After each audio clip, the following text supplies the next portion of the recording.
एक दफा का जिक्र है कि बुलंद तरीन पहाड़ों और गहरे समंदरों के पार एक खूबसूरत सल्तनत थी जिसका नाम इलारिया था।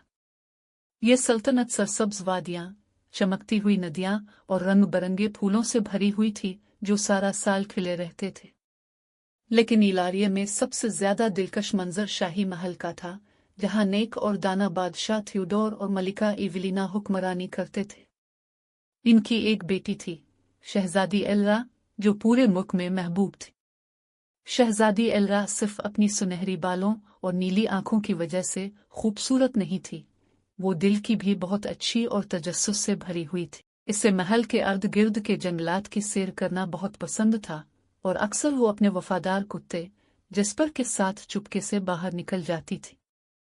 एल्रा के पास एक खास तोहफा था, वो जानवरों की जुबान समझ सकती थी और उनसे बात कर सकती थी। ये एक राज था जो सिर्फ इसके खानदान को मालूम था। एक दिन जब एल्रा पहले से ज्यादा गहराई में जंगल में चली गई तो वो एक छोटे से छुपे हुए तालाब के पास जा पहुंची। जब वो करीब गई तो उसने कुछ अजीब देखा। एक छोटा सा मेंढक जो एक कनवल के पत्ते पर बैठा हुआ था, उसे गौर से देख रहा था। वो मेंढक दूसरे मेंढकों से मुख्तलिफ था।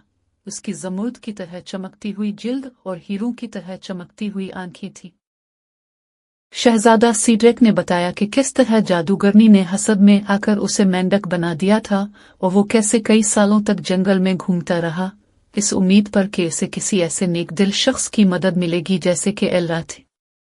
दोनों महल वापस आए, जहां बादशाह थियोडोर और मलिका इवलिना ने शहजादा सीड्रेक का पुरतपाक इस्तकबाल किया। वक्त के साथ साथ शहजादा सीड्रेक और शहजादी एल्रा के दरमियान गहरी मोहब्बत परवान चढ़ी और वो कई मुहिम्मात में एक दूसरे के साथ रहे। एक रोशन और खुशगवार दिन दोनों की शादी हो गई और उनकी खुशियों का जश्न पूरे मुल्क ने मनाया, यहाँ तक कि जंगल के तमाम जानवर जो अपनी शहजादी को जानते और प्यार करते थे भी इस तकरीब में शामिल हुए। जादू टूट जाने के बाद इलारिया और शहजादा सीड्रेक की सल्तनत दोनों में अमन और खुशहाली वापस आ गई।